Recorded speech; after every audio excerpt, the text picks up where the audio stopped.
Okay, let's talk about trimming our cup and saucer. But before we do trim our cup and saucer, I want to talk to you a little bit about the weight and thickness of the saucer that you throw.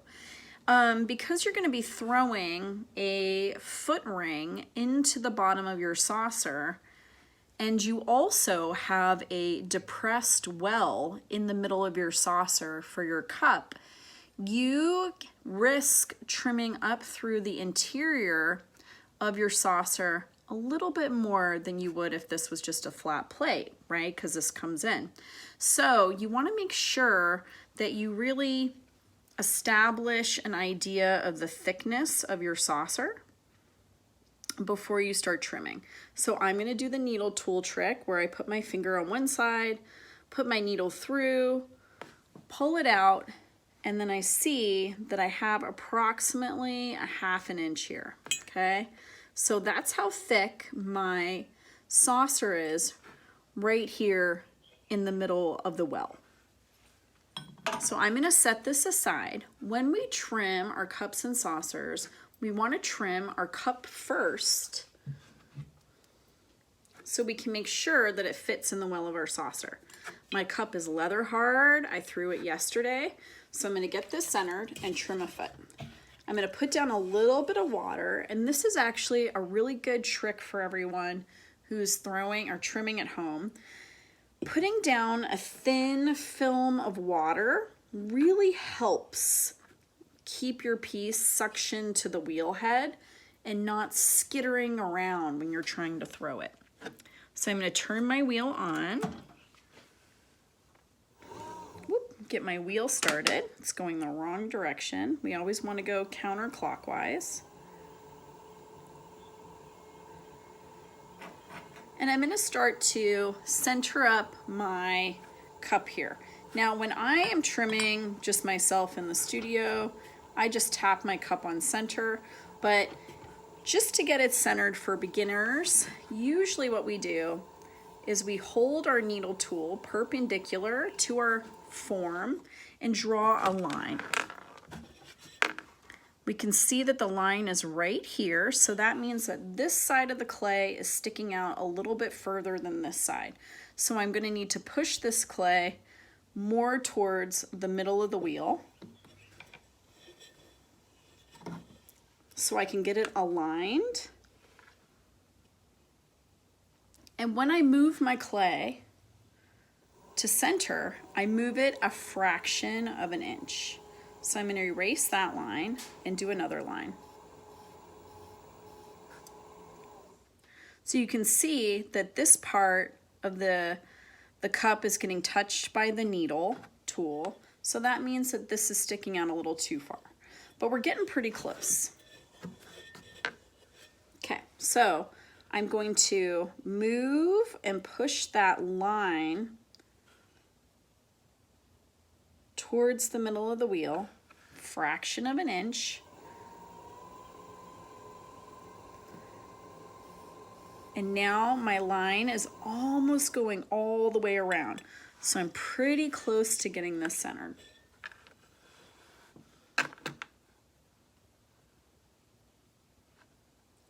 Fraction of an inch. Great. Now I can see that my clay is centered. It's aligned on the wheel. I'm going to stop my wheel and I'm going to lug down my cup here. 3 different lugs, 3 different spots. And I'm going to start to trim. Now, I like to hold my cup or any pot that I'm trimming with a fingertip in the middle to keep the clay from lifting off. It's just something you'll notice a lot of long-time potters do. We rarely hold our tools with 2 hands. We usually like to be touching the clay and touching the tool at the same time.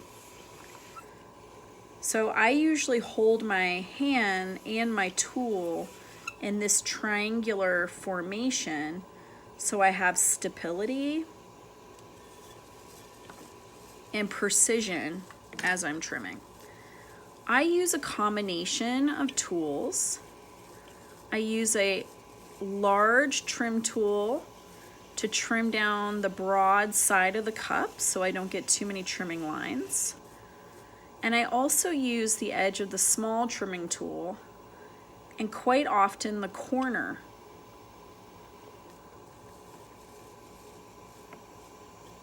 to get a nice articulated foot. Okay, that looks pretty good right there. I'm gonna wait to trim out my foot ring.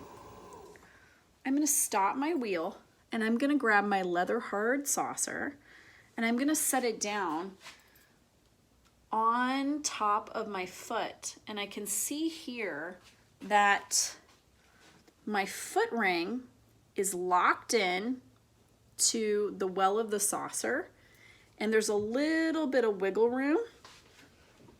Yep, perfect amount.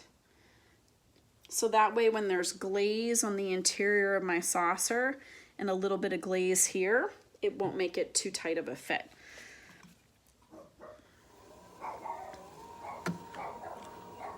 Uh-oh, there goes the barky dogs.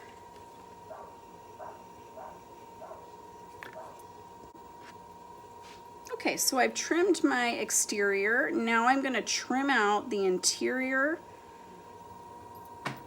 of my foot ring. And students, always trim the exterior first. If you trim out the interior of your foot ring and you make your foot ring too wide, you can't add clay back. But you can trim from the side and really articulate the shape and then address the interior of the foot ring. Okay, so this looks pretty good.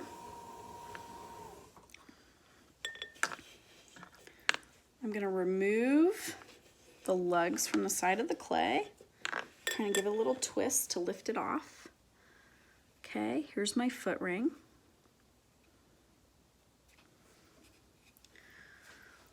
All right, I'm gonna sponge off the rim of my form. Get it smooth and clean it up.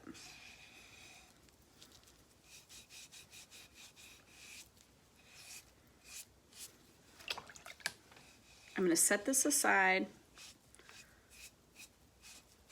and let it dry just a little bit while I trim the saucer.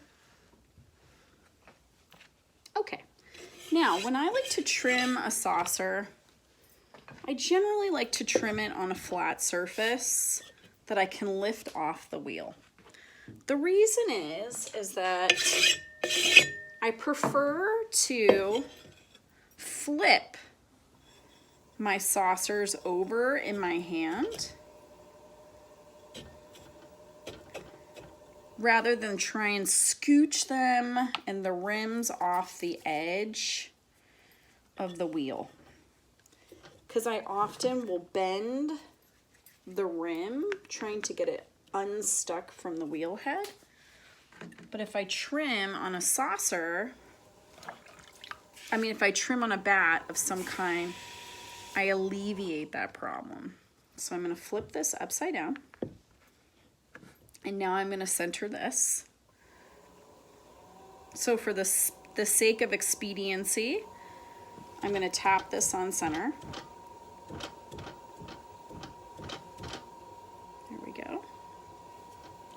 This one doesn't want to center up as easily as the cut. And now I'm going to take my lugs, dampen them a little bit because this is on plaster, and then I'm going to lug them down. And you will see the benefits of throwing or trimming on a bat in a moment. So now I'm going to start to trim in my saucer. And once again, we want to have careful consideration for the depth of the well of the saucer. So if I slice deeply and far into my saucer, I could easily cut right into the well. So I have to be kind of careful to maintain enough distance away from the well while still bringing the saucer foot in so it creates an elegant profile. So what I do is I use my cup as like a measuring guide. So if I feel like I'm getting close, I'll set my cup on my saucer, see if I'm in the right world, and I am. So I'm gonna stop trimming here. I'm gonna stop coming in. And now I'm just going to define this a little further. I'm gonna clean it up. I always like to put a little trim line here in my feet. It's nice when you have something that defines the foot from the rest of the form. It kind of helps with waxing and glazing later on when you put landmarks into your forms. Okay, so now I'm going to trim out the interior. And remember, this is thinner than you think, right? So we took that measurement. It was 1/2 inch thick. We did that with our needle. And I have to be true to that. I have to honor that. So I can't go as deep as I normally would for a bowl or a plate because of that well. That's as far as I'm gonna go. I can hear and I can feel a hollowness to the form, which tells me that this is trimmed far enough. Now, this is the reason that I prefer to trim a plate or a saucer on a bat, because all I have to do is lift this up. I'm not trying to pry this up by the rim. I can just lift this up, and it wants to stick, of course, and flip it right over into my hand. No damage done. Okay, so I have my nice saucer, my nice cup, but I'm missing something. What am I missing? A handle. So earlier I pulled a handle that I set out to dry slowly. This is now in the cheddar cheese hard phase, okay? It's lost its moisture, it's not floppy and wet, but it is like cheddar cheese, so it's perfect for me to apply it. I'm gonna use this clean bat as like a working surface to apply my handle. And I'm gonna take this chunky handle, it still has this chunky bit from where I pulled it, and I'm gonna take my needle and I'm gonna cut an angle into the thick part of the handle so that when I attach this, this will have a beautiful curve to it. Just perfect for a saucer. This is a great size. You know, remember, we're not trying to make mugs here. We're trying to make a unified cup and saucer set.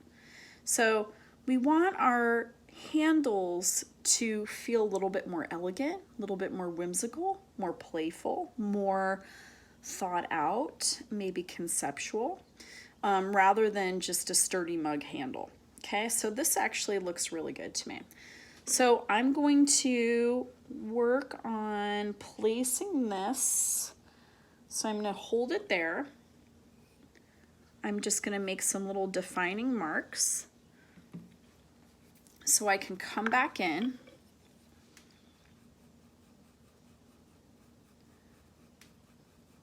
and I'm going to score the surface of my clay. And I think that we have all learned at this point that scoring or lack of scoring leads to a lot of problems, right? So we want to score really well with lots of roughed up clay boogers, if you will. Now I'm going to score my handle. Same, I do swirls when I score. Score the bottom carefully. I'm going to dip this in a little bit of water. I'm going to dribble a little bit of water onto the cup where it's scored. And I'm going to attach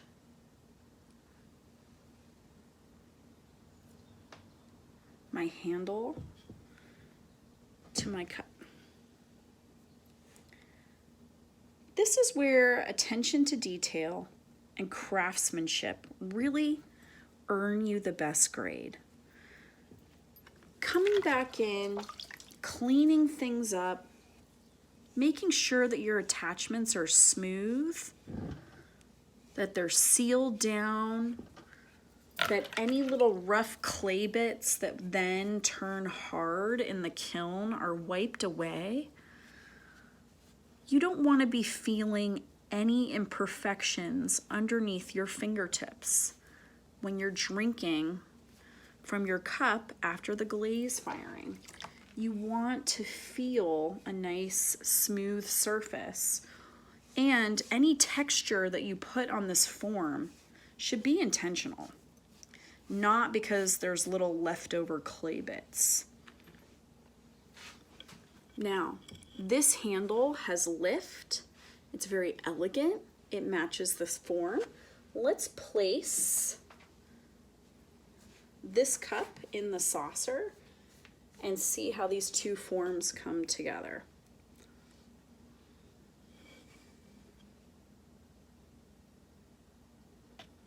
Very nice. Things that I want to point out here with the form are the handle has a lot of lift from the saucer. There's nothing more disappointing than seeing the saucer rim touch the handle. It's not thought out. The other thing that looks really nice with this cup is that the foot nestles into the well perfectly with just a little bit of room on either side. And also the foot of the cup is in alignment with the foot of the saucer, creating a really nice profile, very streamlined and very integrated. The size is good. The saucer is a nice size to rest a little cookie or a biscotte. So happy latte. Thank you.